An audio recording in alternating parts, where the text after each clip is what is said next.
दोस्तों, मिस्र के बारे में सोचते ही मन में कई तरह के ख्याल आते हैं, जैसे कि मिस्र के पिरामिड्स, वहां के म्यूजिकल पिलर और मिस्र का सेक्स सिस्टम आदि। इन सब के अलावा बहुत सारे लोगों को मिस्र के फिरौन और फराओं में भी बहुत कंफ्यूजन रहती है। अगर आपको नहीं पता हो तो बता दें कि फिरौन रानियों को कहा जाता था और फराओं राजाओं को कहा जाता था, लेकिन मिस्र संस्कृति का आखिरी राजवंश इस मामले में विवादों में रहा है। मिस्र के आखिरी राजवंश की एक ऐसी फिरौन थी जिसने अपने आप को फराओ कहा था। असल में दोस्तों, हम बात कर रहे हैं फिरौन सोबेक नेफ्रू की, जिसने अपने शासन काल में बहुत से बदलाव किए और अपनी तुलना भगवान से की। आज के इस रहस्यमय वीडियो में हम आपको मिस्र की जानी मानी फिरौन सोबेक नेफ्रू के बारे में कुछ ऐसा बताने वाले हैं जो मिस्र को लेकर आपकी सोच को झकझोर कर रख देगा। दोस्तों, सोबेक नेफ्रू ने 1760 से 1756 ईसा पूर्व तक मिस्र के राजा के रूप में शासन किया और वो मिस्र के 12वें राजवंश की अंतिम रानी थी। आपकी जानकारी के लिए पहले ही बता दें कि सोबेक नेफ्रू एक लड़की थी और उस हिसाब से कथित तौर पर सोबेक नेफ्रू एक फिरौन थी, लेकिन उनकी उपाधि एक राजा जैसी है। इतिहास में भी कहीं उसे फराओ कहा गया है तो कहीं फिरौन। सोबेक नेफ्रू नाम का मतलब होता है सोबेक की सुंदरी, जो कि मगरमच्छ से संबंधित है। बता दें कि सोबेक इजिप्ट में एक जगह का नाम है जहां सोबेक नाम के इजिप्ट के देवता के कई मंदिर बने हुए हैं और इस देवता को मगरमच्छ का देवता कहा जाता है। आपकी जानकारी के लिए बता दें कि 12वें राजवंश के राजाओं ने इजिप्ट में फ्यूम नाम की जगह को अपना आर्थिक और धार्मिक केंद्र बनाया था और यहीं पर मगरमच्छों की पूजा की जाती थी और उनकी देखभाल की जाती थी। दोस्तों, मिस्र राजघराने की संरचना निसंदेह पुरुषों के लिए ही थी। फिरौन को पुरुष देवता होरस के सांसारिक अभिव्यक्ति के रूप में देखा जाता था और ये सामान्य था और वहां हमेशा की तरह ही पुरानी परंपरा को ही आगे बढ़ाते थे, यानी कि राजा के बाद अगला राजा उसका बेटा ही होगा। लेकिन मिस्र के 12वें राजवंश में इतिहास बदलने वाला था। अब आप इसे सोबेक नेफ्रू का भाग्य कहें या फिर समय का फेर। इस बार मिस्र के सिंहासन पर पहली बार उत्तराधिकारी के रूप में एक लड़की राज करने जा रही थी और फिर सोबेक नेफ्रू ने अपने आप को मिस्र का राजा घोषित कर दिया। वो चाहती तो अपने आप को रानी भी कह सकती थी, लेकिन उसने अपने आप को फराओ ही कहा। मिस्र की सदियों से चली आ रही प्रणाली विफल हो गई थी। इस इतिहास को बदलने से सोबेक नेफ्रू के अंदर अहम आ चुका था। उसकी नजर में लड़कियों की कोई खास वैल्यू नहीं थी, क्योंकि उत्तराधिकारी तो लड़का होता है और उसने अपने आप को एक लड़के की भांति ही फराओं की तरह मिस्र की गद्दी पर बिठा रखा था और उत्तराधिकारी के रूप में उसने मिस्र के बड़े साम्राज्य को संभाला।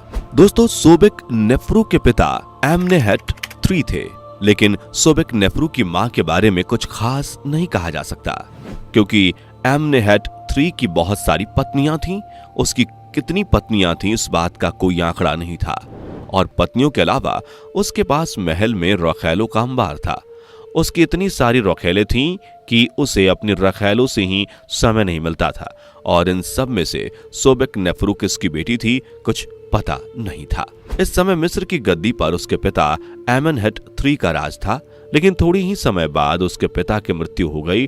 उसके पिता की मृत्यु के साथ ही सिंहासन उसके सौतेले भाई एमेनहेट IV के पास चला गया, जो कि काफी गलत तरीकों से जीवन में आगे बढ़ रहा था।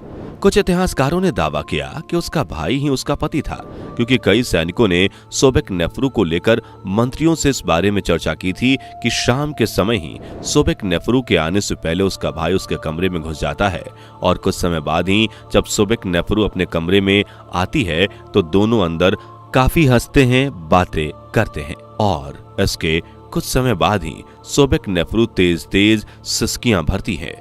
एक दिन वो दोनों भाई बहन अपने कमरे में थे, तभी एक सैनिक ने चुपके से मंत्री को कमरे के बाहर बुला लिया और दोनों वहां खड़े होकर उनकी बातें सुनने लगे। तभी सैनिक ने कहा कि मंत्री जी, अपने कानों से सुन लो, ये है इनकी हकीकत। तभी मंत्री ने कहा कि अंदर कुछ दिक्कत है। तभी मंत्री ने अंदर झांक कर देखा तो अंदर का नजारा देखकर मंत्री के होश उड़ गए। दोस्तों बता दें कि सोबक नेफ्रू ज्यादा सुंदर नहीं थी, लेकिन उसका शरीर ऐसा था कि बूढ़े के शरीर में भी जवानी की तरंग दौड़ा दे। कुछ समय तक उसके भाई ने सोबक नेफ्रू के साथ खूब मजे किए और जब सोबक नेफ्रू का जादू अच्छे से चल गया तो उसने अपने भाई को अपने काबू में कर लिया और खुद ही मिस्र की गद्दी के ख्वाब देखने लगी। जब तक उसका सौतेला भाई जिंदा था तब तक तो वो कुछ नहीं कर सकती थी, इसलिए उसने अपने भाई को मरवा दिया और खुद को फाराओ घोषित कर दिया।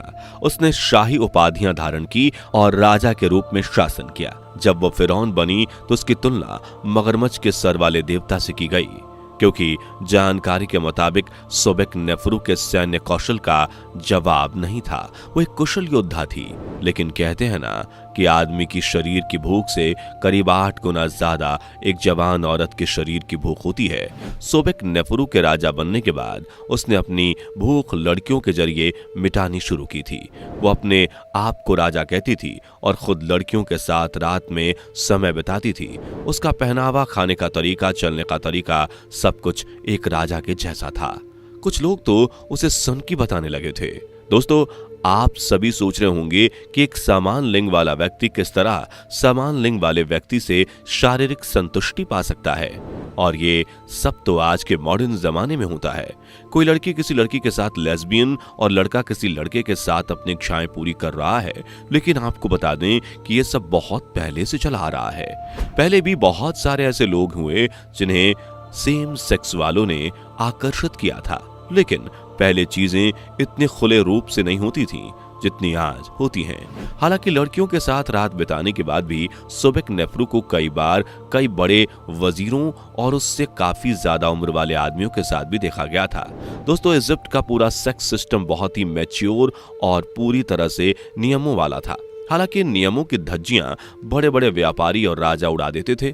सोबक नेफ्रू ने इन नियमों के लिए कुछ सख्त कानून बना रखे थे, जैसे कि अगर कोई व्यक्ति व्यभिचारी करते हुए पकड़ा जाता है और उसका दोष साबित हो जाता है तो उस पर पूरा राज्य नाराजगी तो जाहिर करेगा ही, साथ ही उसे नंगा करके पूरे 24 घंटे चाबुक से मारा जाएगा।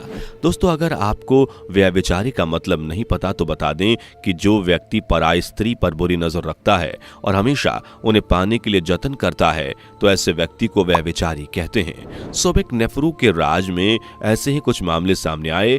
यह देख सोबक नेफ्रू गुस्से से लाल हो गई और उसने दोषियों को 24 घंटे अलग अलग लोगों से चाबुक से मरवाया। इस दौरान दोषी चाबुक से मार खाने के दौरान ही अपना दम तोड़ देते थे। कुछ दोषी जो भागने में सफल हो जाते थे तो वो शहर छोड़कर भाग जाते थे। दोस्तों सोबक नेफ्रू को कामुक गाने बहुत पसंद थे, इसलिए उस समय ये गाने कुछ कलाकार सिर्फ मुंह से गाकर ही सुनाते थे। एक तरफ तो वो गलती होने पर दोषियों को किसी मसीहा की तरह गलत सजा देती थी, दूसरी तरफ वो खुद कलाकारों से कामुक संगीतों का आनंद लेती थी। उसने अपने राज्य में कला और कलाकार को काफी इज्जत और पहचान दी थी। सोबक नेफ्रू की कमजोरी थी कला। जो भी व्यक्ति किसी भी कला में माहिर होता था सोबक नेफ्रू उसे बहुत इज्जत देती थी और उनसे बहुत जल्दी आकर्षित हो जाती थी। सोबक नेफ्रू सेक्स की काफी शौकीन थी, या फिर कह सकते हैं कि उसे चित्रकला काफी पसंद थी। इस बात को इसलिए कहा जा सकता है क्योंकि सोबक नेफ्रू ने अपने कमरे की दीवारों पर सेक्स की पेंटिंग्स बनवा रखी थी, जिसमें बहुत सारे समलैंगिक चित्रण चित्रित किए गए थे। इसे आप अपनी स्क्रीन पर देख सकते हैं। हालांकि ये सारी चीजें हमेशा विवाद में रही थी।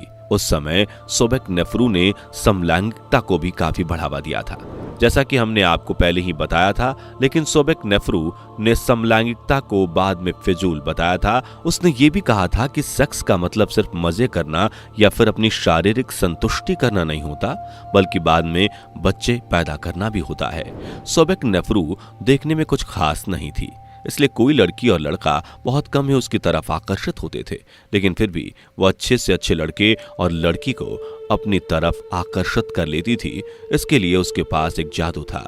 मिस्र के इतिहास में एक काले जादू के अनुसार किसी को भी अपना गुलाम बनाया जा सकता था और अपने वश में किया जा सकता था। इस काले जादू का नाम था वुडू गुड़िया। कभी कभी ये जादू किसी पुरुष द्वारा किसी महिला पर निर्देशित किया जाता था। इसके अनुसार एक आदमी ने एक जादूगर से उसके लिए एक ऐसी महिला की वुडू गुड़िया बनवाई जिसे वो चाहता था कि कोई दूसरा पुरुष उसके पास न रहे।